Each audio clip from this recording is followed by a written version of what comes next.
Alors moi j'ai connu le jeu de rôle, c'était sur un ordinateur. Donc avec des jeux tels Donjons et Dragons et tout ça. Le principe du jeu de rôle, on incarne un personnage.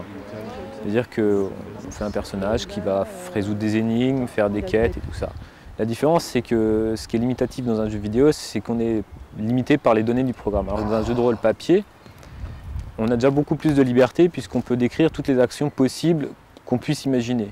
Par exemple, dans un jeu de rôle vidéo, si quelqu'un nous vole, on ne peut rien faire. Ça fait partie du scénario, on ne peut rien y changer. Dans un jeu de rôle papier, on peut dire moi je lui cours après, je lui lance mon épée, je vais me plaindre à la police, on peut changer tout ça. Et dans un jeu de rôle grandeur nature, c'est qu'on fait vraiment toutes ces actions. Donc c'est vraiment, on n'a pas le temps de la réflexion, c'est on agit dans la foulée. Si on voit quelqu'un qui essaie de nous attraper un objet qu'on possède, on va lui courir après. Si on voit quelqu'un qui tombe par terre, on va lui courir dessus pour le soigner. Ou, voilà. Si on voit un ennemi, on repère un ennemi dans la foule, on va courir. On n'a pas besoin que quelqu'un nous décrive l'environnement, on le voit tel qu'il est réellement. C'est pour ça que c'est encore plus libre d'action. Un GN, c'est une préparation d'environ 1 an. Et une équipe d'au moins une dizaine de personnes, quoi. Donc la première chose qu'il faut trouver, c'est le site. Et une fois qu'on a réussi, alors le site c'est un château, un chalet, des ruines, un fort 1870, enfin ça peut, suivant le scénario, quoi. Après tu as les scénaristes en général ont travaillé depuis un certain moment, on a le synopsis et on commençait à travailler les joueurs. En général après il y a aussi toute une équipe intendance qui va réfléchir sur le repas et sur la logistique, sur la décoration, sur ce qu'on aurait besoin comme matériel, des flèches, des tabards, une décoration particulière, des fontaines, des statues, enfin bon, ce genre de choses, quoi. Pour l'association Ragnarok, on s'inspire de divers éléments de littérature, mais on a créé notre univers propre. Donc, qui comprend des races qui n'existent dans aucun monde. Par exemple, tout le monde connaît les nains, les elfes, les orques, grâce au Seigneur des Anneaux. Par contre, les Namils, les Scars, c'est des races moins connues qu'on a créées spécifiquement pour notre monde, pour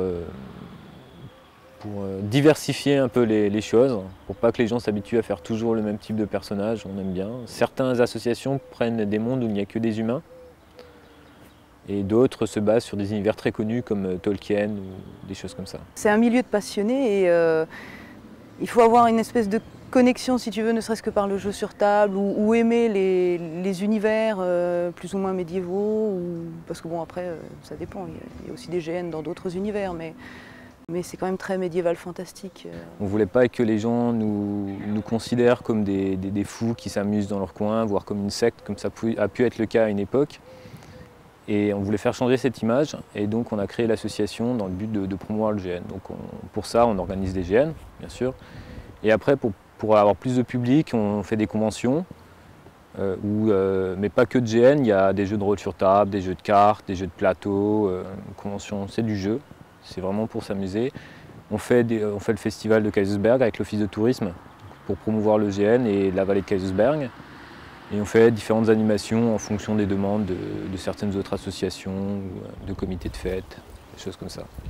Pour commencer, c'est relativement simple. Généralement, on vient parce qu'on connaît quelqu'un, on connaît un petit peu du monde qui nous en ont parlé, parce que c'est peu connu quand même. Et ça vient tout seul, parce que les joueurs viennent tout seuls vous parler. On n'a vraiment pas besoin d'être quelqu'un qui connaît déjà tout. Il suffit d'avoir lu son personnage, les joueurs viennent vous parler tout seuls. Et puis après, ça force la discussion, ça entraîne d'autres choses, les actions se passent et on ne se rend même pas compte qu'on est déjà en train de jouer son personnage. Les costumes, on les fait nous-mêmes pour 90% des cas. On les fait à partir de tissus, de cuir, de sky, enfin divers matériaux qu'on peut récupérer. Après, on peut faire des masques à partir de mousse. Que ce soit de la mousse fine, par exemple du tapis de sol, ou de la mousse de matelas qu'on peut trouver, ce qu'on peut trouver en mousse. Parce qu'on est vraiment dans l'économie, parce que c'est beaucoup d'étudiants qui jouent, pas que, mais beaucoup. Donc quand on commence, généralement, on n'a pas trop les moyens, on va économiser au maximum. Donc en récupérant les différents matériaux, ça coûte vraiment pas cher. Il suffit de le faire soi-même, faire un peu de couture, des choses comme ça. Et pour ce qu'on ne peut vraiment pas fabriquer nous-mêmes, on va l'acheter. Par exemple, une cotte de maille ou un camail, une cagoule de maille, c'est beaucoup plus compliqué à faire soi-même et très très long. Donc généralement, on les achète.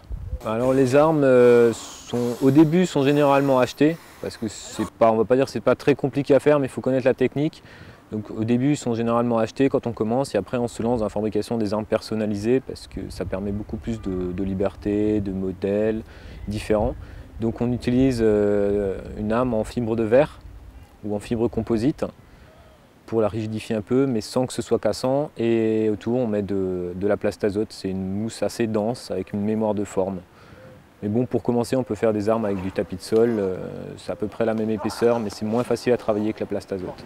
Alors généralement, un jeu de rôle se termine à l'heure fixée par les organisateurs. Elle est relativement souple quand même.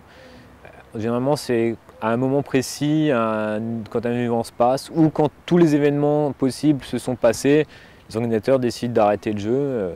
Et comme il n'y a pas gagnant, il n'y a pas de perdant, c'est très dur de déterminer une heure exacte. Généralement, les organisateurs s'arrêtent quand la plupart des énigmes ont été résolues et que les joueurs, après, ils sont un peu inoccupés. Donc là, on décide d'arrêter, ça ne sert à rien de continuer le jeu pendant longtemps.